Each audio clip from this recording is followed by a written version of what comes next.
Credit cards can either build your financial future or destroy it, and the difference comes down to whether you avoid the 7 big mistakes that most people make without even realizing it. So in this video, I'm going to destroy those 7 mistakes, show you how to avoid them to keep your credit score high and your points balance higher, and give you some practical advice for unlocking the perks and benefits you deserve. So let's get straight into things, starting with mistake number 1. Mistake number 1 is ignoring the rewards and benefits that come with your credit card. And while this might sound like an innocent oversight, it can cost you hundreds or even thousands of dollars a year. Because most of us are aware that credit cards come with a variety of perks that can save you money and offer you VIP treatment. But what that means is that if you're not actively capitalizing on these benefits, you're throwing money away. I mean, imagine paying for a vacation out of pocket when you could have funded it with points you earned on your everyday expenses. It doesn't make sense, right? If you're going to be spending the money anyway, why wouldn't you want to earn rewards on it? If you can get perks like cashback, airport lounge access, and free flights just by using one card instead of another, why wouldn't you do that? In my view, the reason so many people overlook the power of credit card rewards is that they feel insignificant in the moment. A few points here and there doesn't seem like much, but over the course of time, those points add up to pretty significant numbers. And what it means is that every meal out, every tank of gas, every grocery run, these are no longer just transactions. They're stepping stones to a more exciting life. Yet still so many people treat their credit card like a debit card, settling for earning no rewards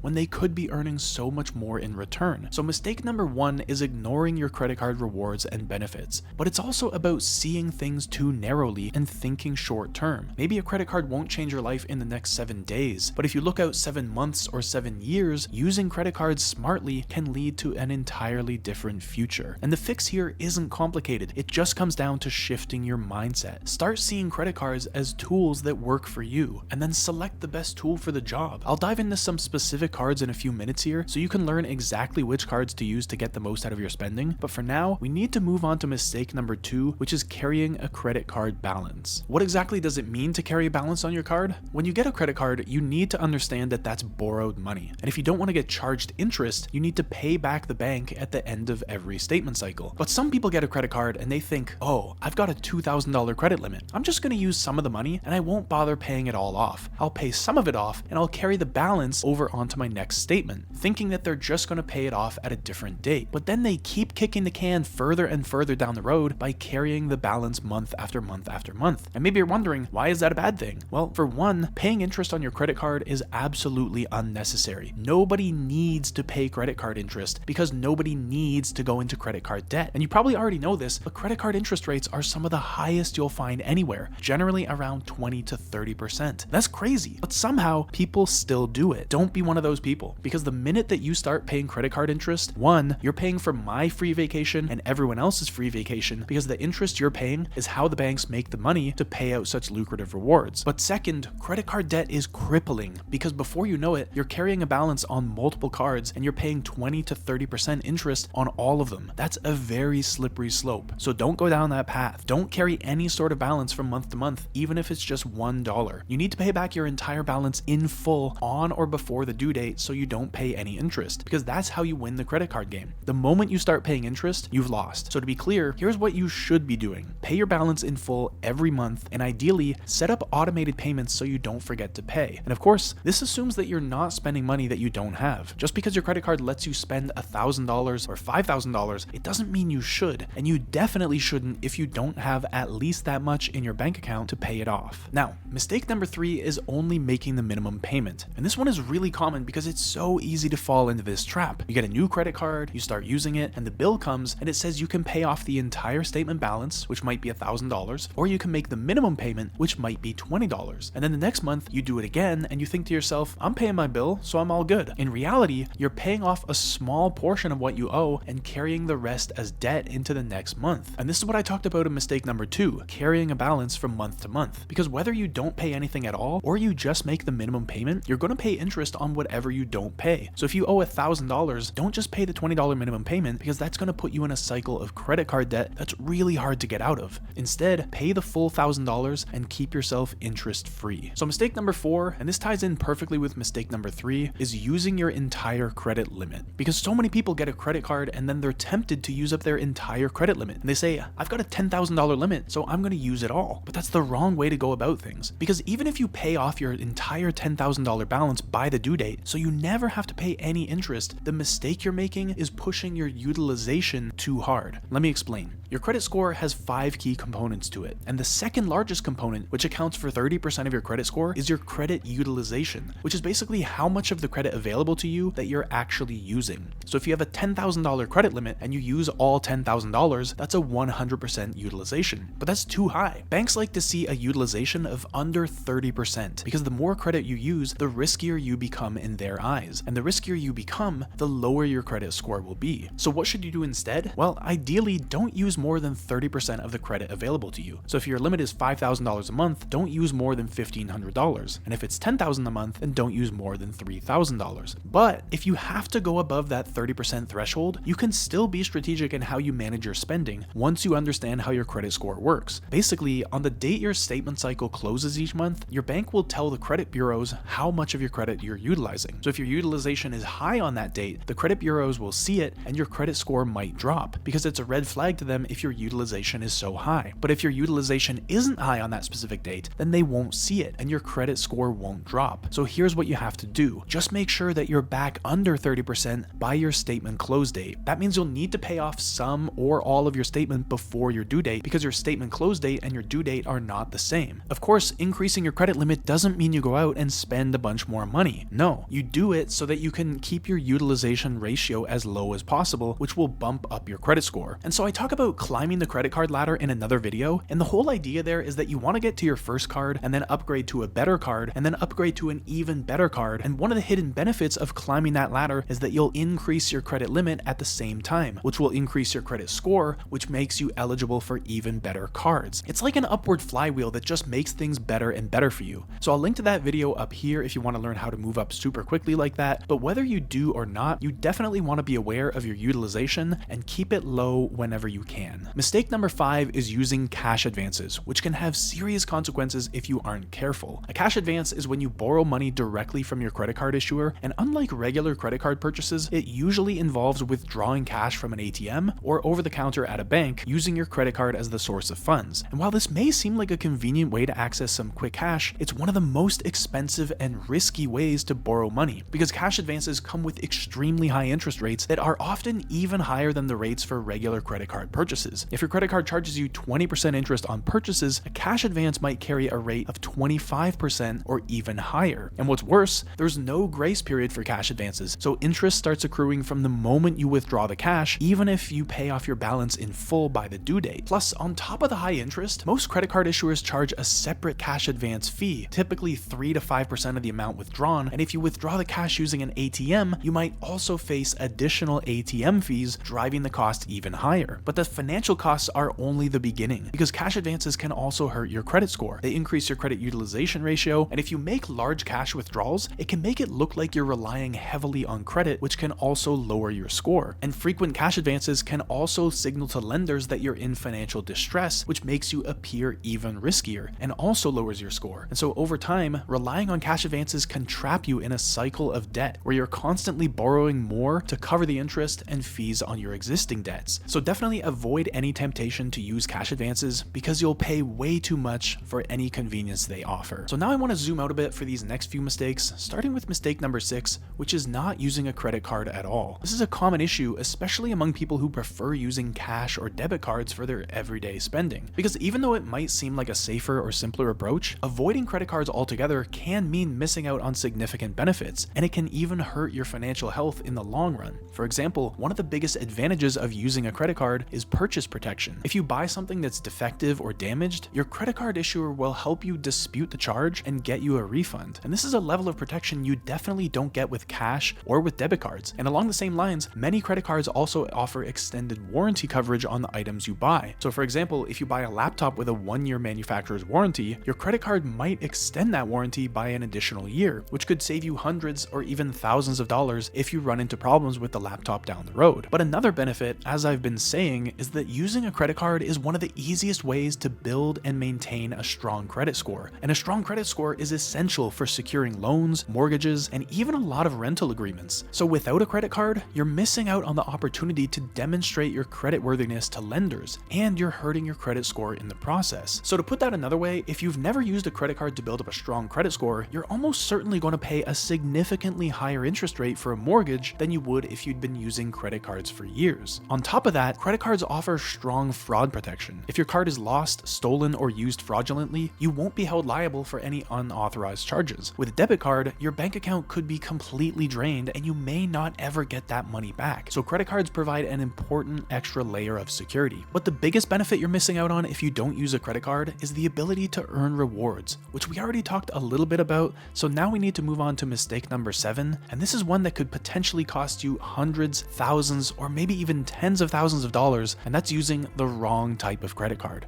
This is a mistake I see far too often, and it happens in a few common ways. One is when you open a bank account and the bank account offers you a credit card as part of the package, and you think, great, I've got a credit card now, I'm set, and you never give it a second thought. The second situation is when you just happen to come across a credit card offer, maybe in a shopping mall or at the airport or something, and so you sign up for that card. In both of those cases, the same thing is happening. You haven't been intentional about your choice, and you haven't done any actual research. But look, credit cards are more than just a way to pay for things. They're a financial tool that can either work for you or against you, depending on how you use them. The key is to choose a card that aligns with your goals. For example, if you spend a lot of money on groceries, you should seek out a card that pays you a lot of rewards on groceries. If you want to travel more, you should look for a card that offers points and travel benefits. And you'll never get that if you're just signing up for whatever card you happen to come across. You need to be intentional. Now, the fact that you're watching this video says that you are being intentional, which is a very good sign, but make sure that you're being intentional over the long term too. You might have a card in your wallet today that served you well a few years ago, but now your spending habits have changed and it's no longer doing you any good. In that case, you might want to consider swapping that card out for another card that will serve you better today. So the bottom line is be thoughtful about the credit cards you use. Don't just sign up for a card because you see it on a billboard. Take the time to research your options, understand the rewards, and choose a card that aligns with your goals. Using the right credit card can save you hundreds or even thousands of dollars a year. So take control of your credit card strategy and make sure your cards are working as hard for you as you are for them. Now, avoiding these mistakes will keep you out of harm's way, but they aren't going to change your life. They won't earn you the hundreds of thousands of points you'll want to start taking overseas vacations and living a life of luxury. For that, you need a system that walks you step by step through how to maximize your points, minimize your costs, book exceptional trips that you'll remember forever. So to learn that system and how I'm personally using it to fly around the world multiple times a year, watch this video next.